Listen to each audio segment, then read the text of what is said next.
Are you interested in leading an effective mastermind group that uplifts and creates growth for members? Then you're in luck, because this is the video for you.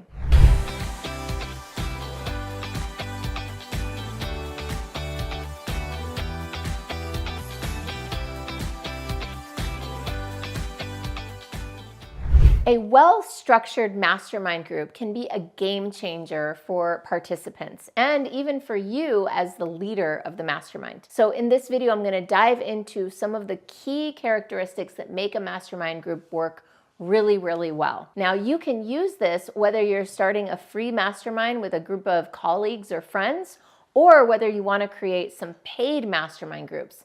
Now, if you do want to do mastermind groups as a business, I have specific videos on that exact topic. So I highly recommend going checking out some of my other videos on masterminds as a business. And while you're at it, why don't you just hit the like button, subscribe to my channel so that you'll get notified about future videos like this. All right, let's go. Now, the original idea for mastermind group came from Napoleon Hill.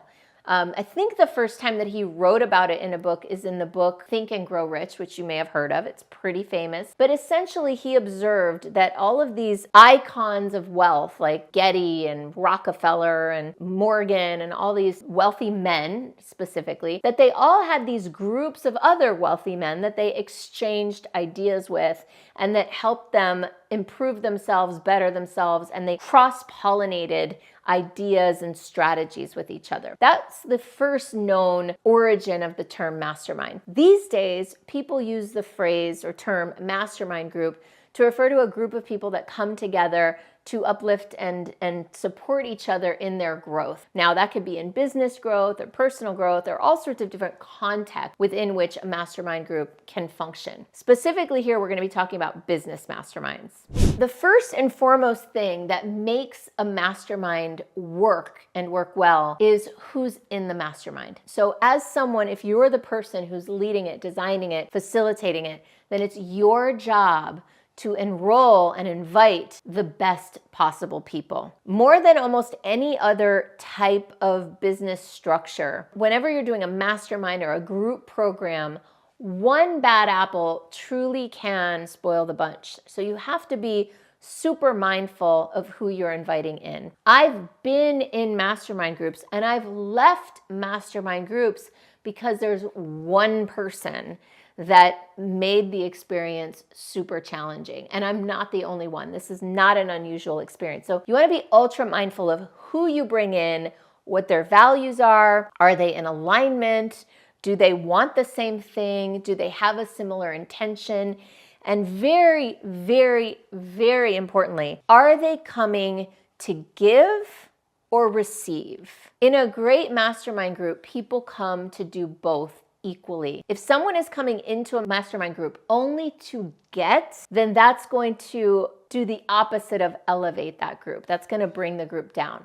What makes a mastermind group work really well is when every single person is 100% committed to bringing their A game and contributing to the other people in the group. That means, for example, coming and attending the entire meeting. It doesn't work when somebody's like, oh, I can just come and stay for my turn and then leave. That defies the entire concept of a mastermind group. Which brings me to the second thing that you really need to have in place for a group like this to work is standards, boundaries, and agreements. And high standards, meaning what do you do? What are the rules when somebody can't stay the whole time? Do they get to take a turn? Does that happen only once, but then every time after that, they have to stay the whole time, right? So you want to look at what gives a mastermind group value is 100% participation from incredibly aligned people. So you want to bring in those aligned people and then make sure that they show up in service to everyone else. And this brings me to a question that people have. Do I charge for it? Do I make it free? Well, I mean, it can work either way, and I've seen it work either way, and I've also seen it go badly either way. So I don't think it matters. It's not a yes or no. It's more of a making sure that you do either one the right way. What that means is that when people pay, they pay attention. A very easy way to make sure people are engaged and involved and more likely to show up fully is to charge some money for it. And in fact, if you are doing this as a business, then you definitely want to charge for it. But you can make it free, and it can work free if you have really clear agreements about what the expectations are and make sure that people are committed to those expectations and live by them, or else, right? Spelling out the consequences, for example, of too many absences or talking to people the wrong way, which is another really important thing. So agreements around show up and contribution, and also having agreements and standards and boundaries around how people participate, how they show up, how they communicate with each other. One of the things that I do is I have a one-page mastermind guidelines on how to deliver and receive feedback from each other. Here's what we say, here's what we don't say. We say thank you for that feedback. We don't say, oh, that's a terrible idea. We don't tell somebody, hey, you should do this. We tell somebody, I invite you to consider this, right? So we have certain language that helps us contribute in the very best way possible. Another thing you need to do as the organizer of a mastermind group is decide, how often are we going to meet and what's the format? There's all kinds of masterminds out there. In fact, I'm sure I've done some videos on different mastermind structures, so go take a look at those. And I'll say that you can have a mastermind that meets once a year for a few days, or you can have a mastermind that meets a few hours every month. You can have a mastermind that meets once a quarter in person and once a month on Zoom, right? So live, virtual, multi-day, a few hours, right? You can structure it however you want to. Just think about geography. Do people have to fly in? Or do you have a mastermind group with people all over the world or all over the United States? Or are you geographically close together? You might want to meet in person if you are. Another thing that mastermind groups do really well is to create a culture and a structure for accountability. One of the hardest things about a mastermind is that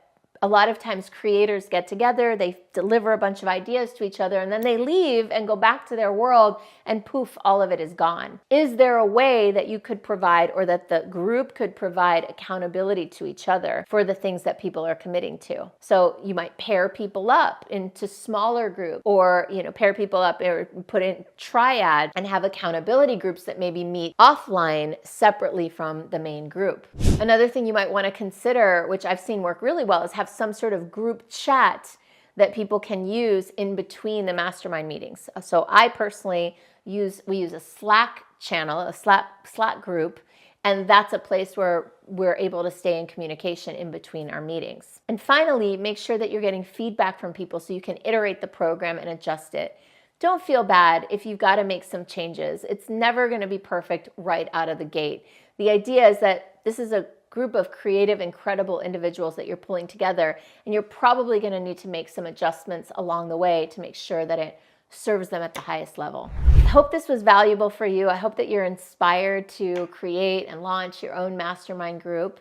I think it's a fantastic model, and I love my groups. If you want to have more advice about how to monetize these things or how to do them more effectively, we can connect. You can go to superstaractivator.com/go, and that's where you'll start the process of seeing if and how one of my programs might be right for you.